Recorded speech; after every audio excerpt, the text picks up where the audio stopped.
اب یہ عبادت کیا ہے؟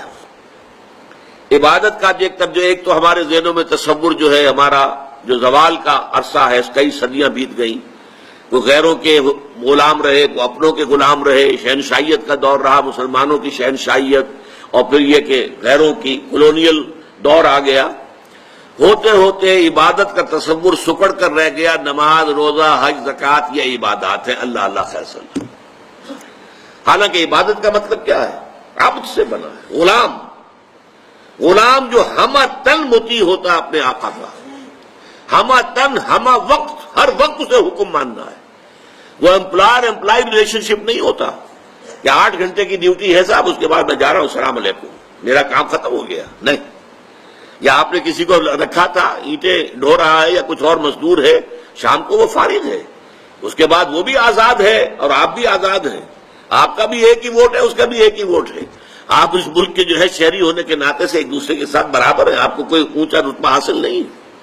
لیکن غلام اور آقا کا تو زمین و آسمان کا فرق، وہ مملوک ہے اور وہ مالک ہے۔ وہ مالک جو ہے جب چاہے اور جو چاہے حکم دے، اس غلام کا کام یہ ہے کہ مانے، رات کو حکم دیے، دن میں حکم دے۔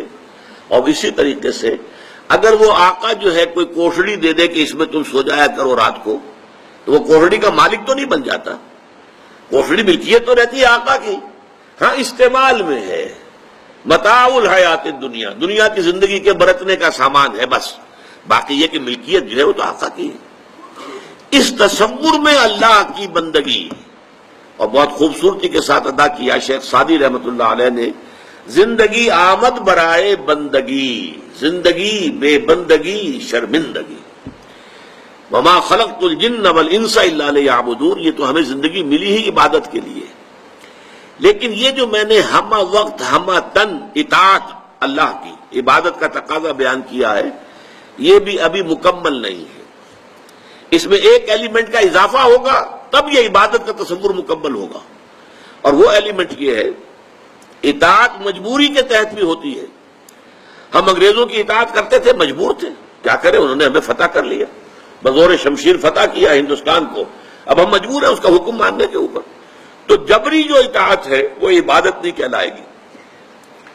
عبادت کے لیے ہوگی کہ وہ اطاعت محبت کے جذبے سے سرشار ہو کر کی جا رہی ہے، اللہ کی محبت کے جذبے سے سرشار ہو کر ہمہ تن ہمہ وقت ہمہ وجوہ اطاعت۔ اب یہ دونوں چیزیں جو ہیں عبادت کے دو جز ہو گئے، ایک جز اطاعت کلی، ہمہ وقت ہمہ تن ہمہ وجوہ، اور ایک محبت، اور محبت بھی شدید ترین، والذین آمنوا اشد حبا للہ، جو لوگ کے ایمان والے ہیں حقیقت میں ان کی تو شدید ترین محبت اللہ سے ہوتی ہے۔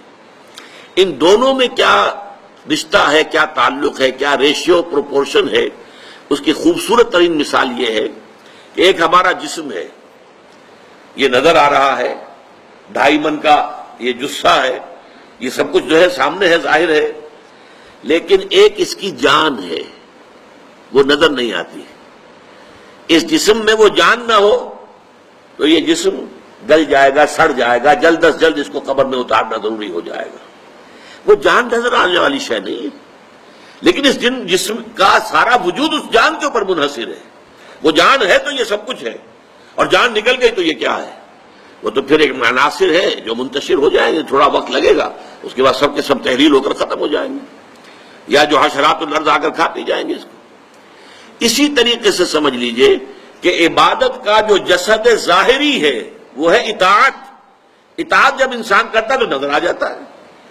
آپ نے اللہ تعالیٰ کے حکم کے مطابق نماز پڑھی، نظر آ گیا آپ نے نماز پڑھی ہے۔ آپ نے اللہ تعالیٰ کے حکم کے مطابق روزہ رکھا ہے، سب کو معلوم ہو گیا کہ انہوں نے روزہ رکھا ہے۔ اطاعت نظر آتی ہے، لیکن اس محبت کا معاملہ کیا ہے وہ نظر نہیں آتی، وہ اندر کی شے ہے۔ لیکن اگر وہ محبت نہیں ہے تو یہ جسد ہے ایسے جسد کے مانند جس میں جان نہیں ہے۔